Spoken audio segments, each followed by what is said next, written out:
Welcome back to the channel, everyone. In today's video, we're picking, packing, and sending orders to Amazon so people can purchase them with Prime shipping. I'll take you through Seller Central, and you can see just how easy it is to get your products labeled, packed up, and on their way to an Amazon distribution warehouse here in the United States. Without further ado, let's get right into it. All right, so one of the biggest differences between Amazon and selling on platforms like your own website and Etsy is with Amazon, you really have to be ahead of the ball game when it comes to preparing and shipping orders out. If you do what I did the last couple months and you fall behind, it's gonna take you 2 or 3 weeks to get caught up and all of your stuff to be processed into the Amazon warehouse. So I'm gonna pretty much miss out on a lot of the holiday season because none of my stuff is gonna be available for Prime shipping. Once it has fully been processed into the Amazon warehouses and distributed throughout their network, then it becomes available to people for Prime shipping. But until then, it's just going to be a long delivery date, and that's unfortunate. So if you do plan on selling on Amazon, just remember, don't stop printing the items that you plan on selling as long as they're selling. By the time this box that I've packed up today reaches the Amazon distribution centers and is into their system and available for people to purchase, I'll probably be ready to send another batch out. Otherwise, you end up falling behind the curve and you sell out of all of your items, then you have nothing left. All right, and one more difference from selling on Amazon and selling on your own website is you can skip on the big mailers that you're going to apply the labels to because Amazon is going to do that for you. For all the stuff that I send out, I only have to package them up once, apply a Amazon label, like you'll see here in a second, and then they can go into a box and Amazon will handle the rest when they receive them. For all of the cookie cutters, whether or not they go to Amazon, my website, Etsy, they all get one of these tags that has basic care instructions on it. And then on the back, it's got a QR code to our website so we can drive traffic there, as well as a nice little message for when people receive it. These ones were cut out by hand with scissors, so they're not the cleanest. I have since invested in a little paper cutter, which is linked down below. Along with everything you see here today in this video, they are all linked down in the description below. And these little cards I just designed in Canva, printed them out. Like I said, they could be cleaner there, but I'm using up what I have here. There's no point in throwing them away. They still serve the exact same purpose they did. They were a little bit neater. Nope, this one just doesn't have any sticky on it. Interesting. That's the first one of those that's happened to me. So I'll be keeping an eye out on that.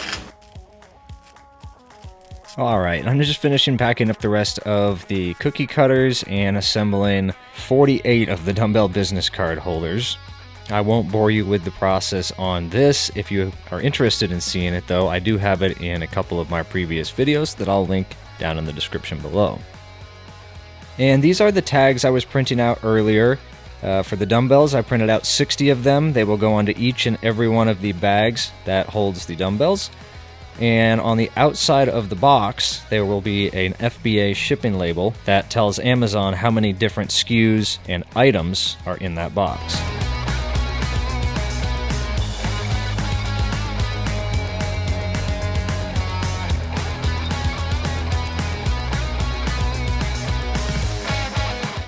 Alright, so I've got 2 more of those sander holders finishing up on the P1P right now. When they're finished, I'll get them into this box and we'll have 16 to go out.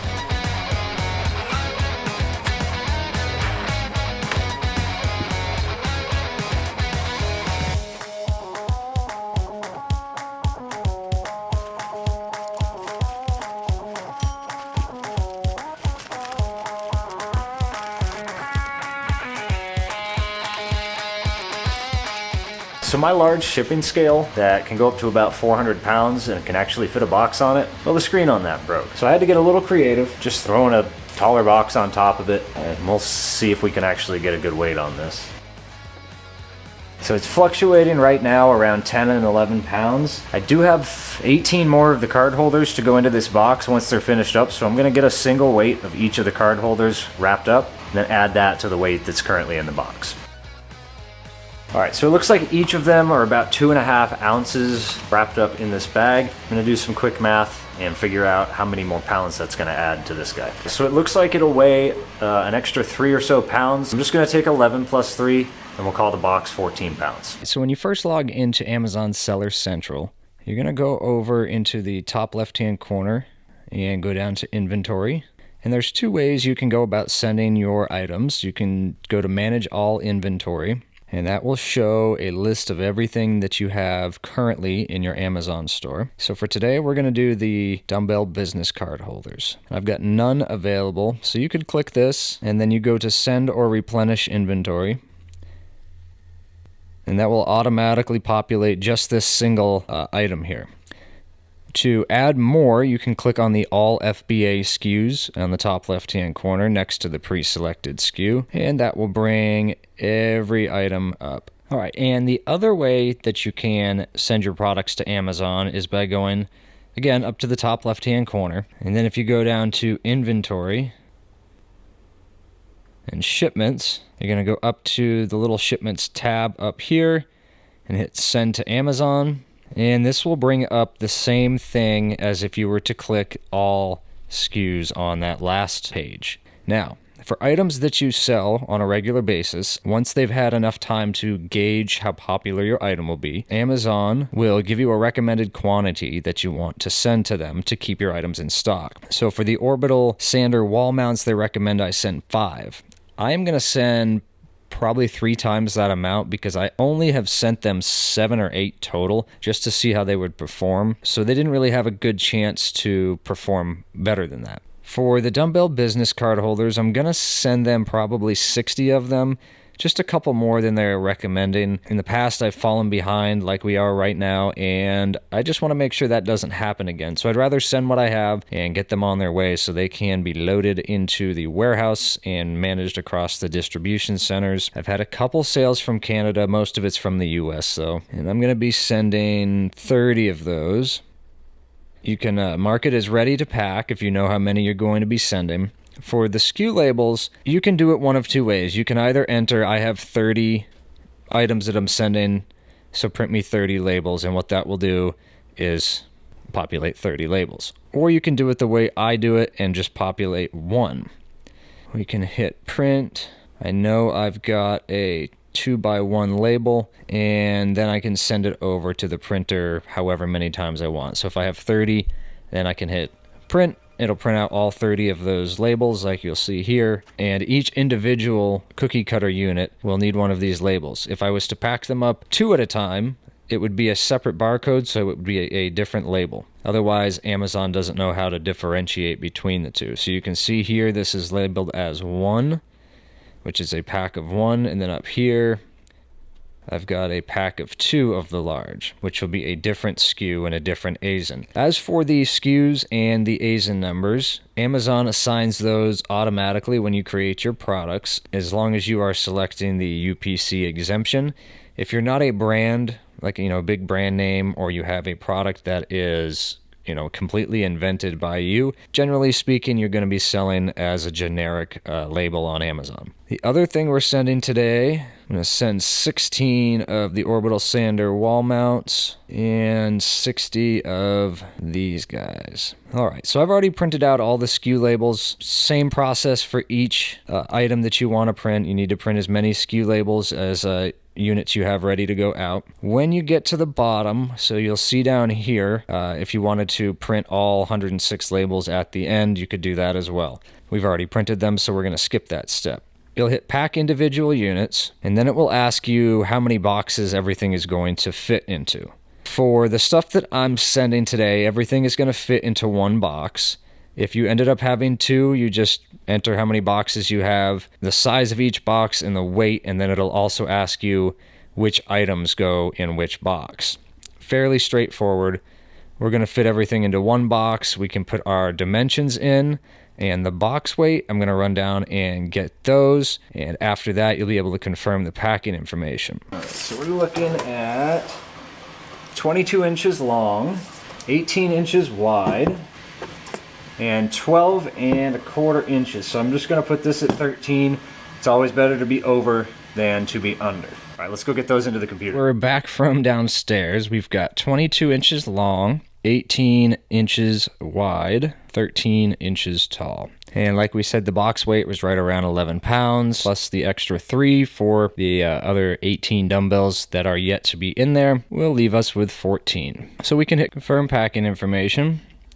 Now, what it's going to tell me here is the box volume does not meet the expected minimum cubic inch size, and it expects it to weigh more. When I took measurements of these and imported them in there, they're very close to the actual measurements, but with the bubble bags, sometimes they don't take up quite as much space. So Amazon's going to use this to calculate how much it should weigh.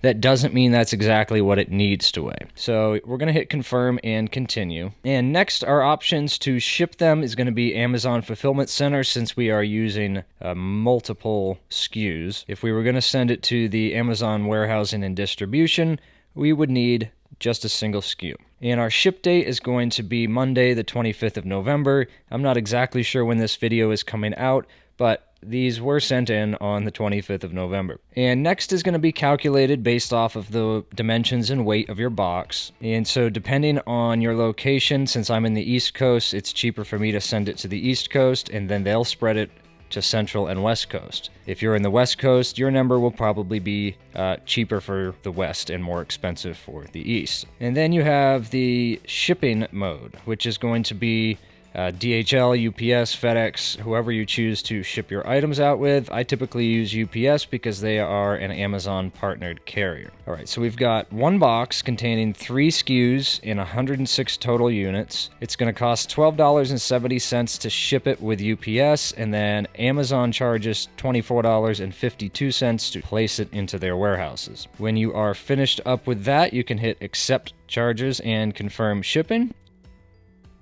And it's just going to create a shipping label as well as an FBA label to stick on the box. We use a thermal printer, so that's what we're going to choose. And as at this point, your tracking information, everything has been paid for out of your Amazon balance. We're going to hit print, and this will give us the FBA label that tells the workers at Amazon it's mixed SKUs. They scan this, and then they can go on to scan each individual item that is inside of the box and make sure it matches to what we told them. Then we can tap print, and it will send it down to the printer, where we can then put them onto our box.